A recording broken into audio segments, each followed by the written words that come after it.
What's up guys, and welcome back to my channel. For today's video, we are going to check out the upcoming class balancing in ROX Southeast Asia. I know a lot of people are quite anxious when it comes to the class balancing in this game, because of course, you don't necessarily want your class to get nerfed, especially if you have already invested a lot of time and resources to that character. But based on the initial post yesterday by ROX in their official Facebook page, these class balance were based on the player feedback and in-game performance. So they are making localized tweaks to improve the fairness and overall gameplay. Some underperforming classes will see improvements in stats or skill coefficients to bring them more in line with the others. This is a pretty interesting statement from ROX, because if you have been playing in the SEA version for quite some time now, you know that there are some classes that fell off hard when it comes to its viability in the game. So it is quite interesting to see if they really made decent changes in order to uplift those classes back into the mix. Just a heads up though, I've already read the details of the list provided by ROX, and I can certainly say that some of the older classes were buffed, but at the same time, some classes were also nerfed. In addition to that, the list provided by ROX is not really that clear and descriptive, as most of the points that they have laid out are mostly summarized into 1 to 2 lines. So most likely, we will only know if these changes were good or bad once players test these out after the maintenance on June 11.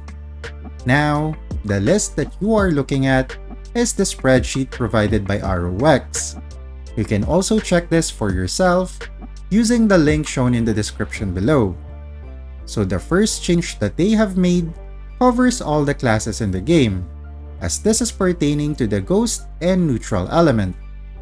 The main change that they did is that the Ghost element will have a 90% damage dealt to the Neutral element, while the Neutral element will have a 175% damage to the Ghost element.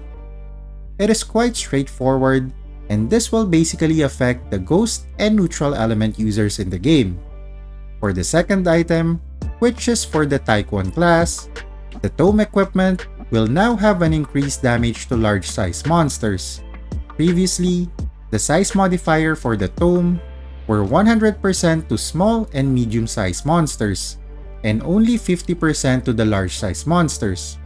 So this is definitely a buff when it comes to the size penalty of the Tome equipment. For the next 3 line items, these are all pertaining to the Knight class. For the first one, this is for the Pierce skill in the Shadow equipment. The damage coefficient has been increased to 1650%. So definitely a buff for the Knight Spear build.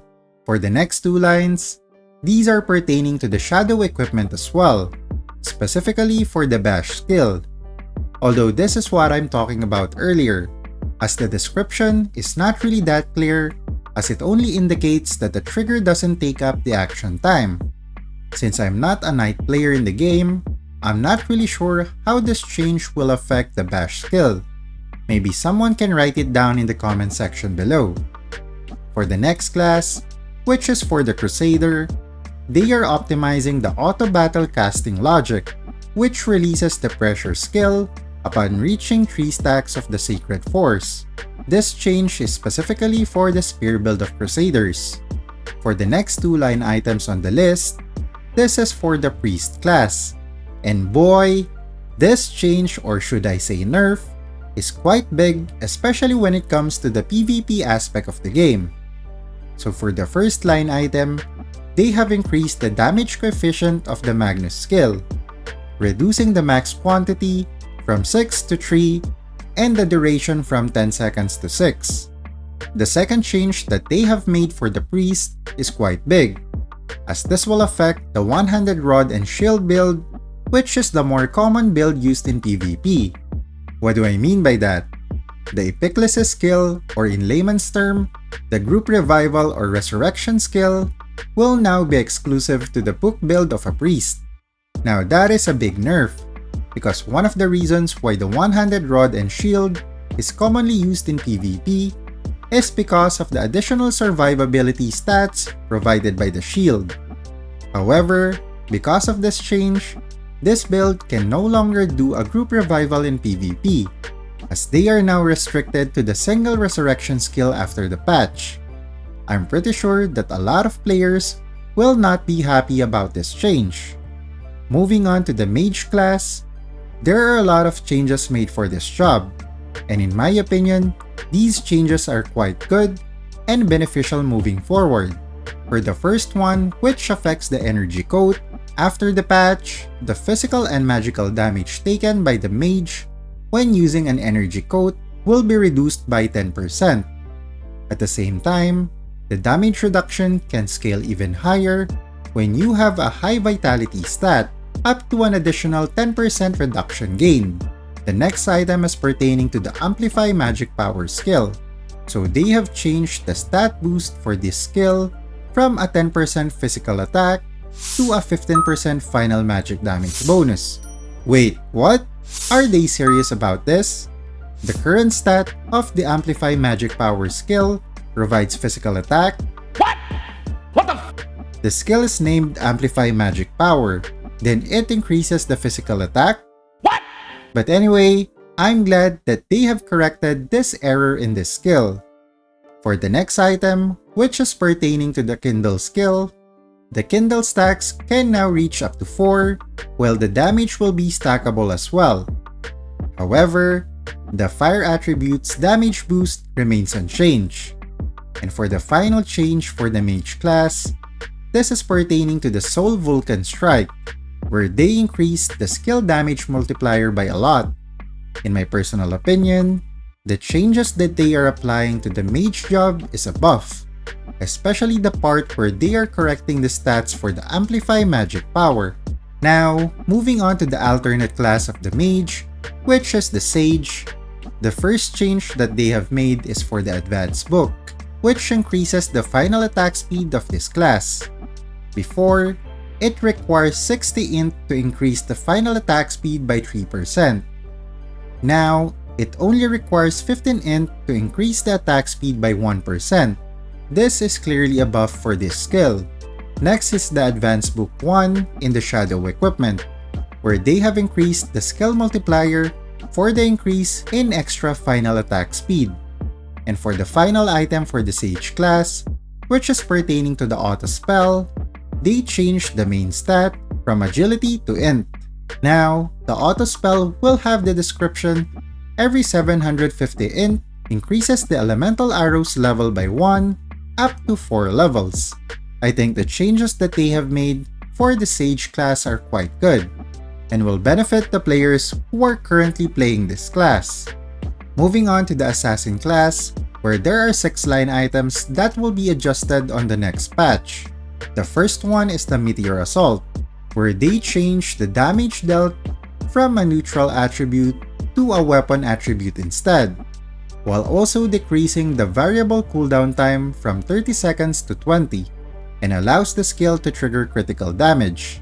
For the next line item, which is the Poison attribute nerf, they have added an effect where it will ignore 15 of the target's debuff resistance and debuff duration reduction when applying poison.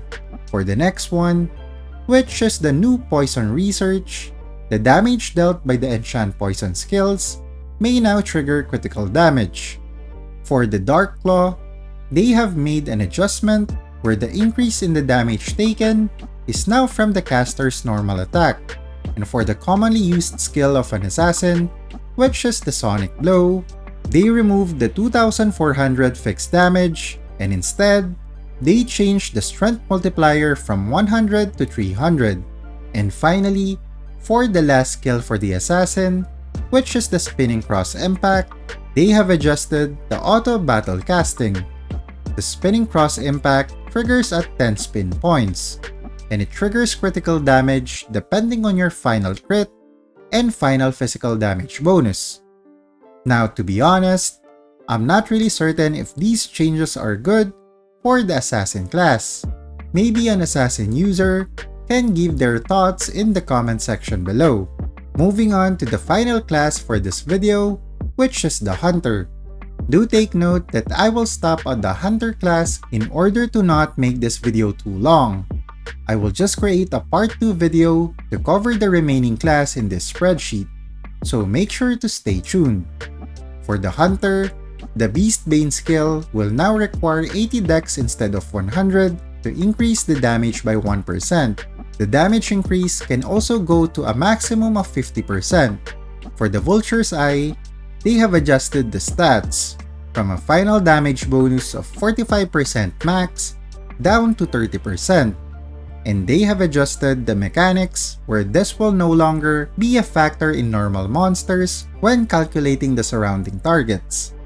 For the Elemental Arrow, they have cancelled the extra bonus effect of the Elemental Arrow skill and changed the description. For the Wolf Fang, they added an effect where the Prowling Wolf skill will no longer be triggered when the warg is in follow mode, and added a chance to trigger the warg bite. And for the final 2 lines for this class, which is pertaining to the double strafe skill in the Shadow equipment, similar to what we had in the previous jobs that we've covered, the description is not really clear, as it only states that the trigger doesn't take up the action time. I think the changes that they have made for the Hunter class are nerfs, especially the final damage bonus for the Vulture's Eye. But anyway, we will be stopping at this class on the list. Rest assured that I will be posting a part 2 for the remaining classes affected by the class balancing. So what are your thoughts on the changes made by ROX? Let me know in the comment section below. If you enjoyed the video, don't forget to leave a like, and if you want to see more ROX content, don't forget to subscribe to the channel. GG! You're a superhero.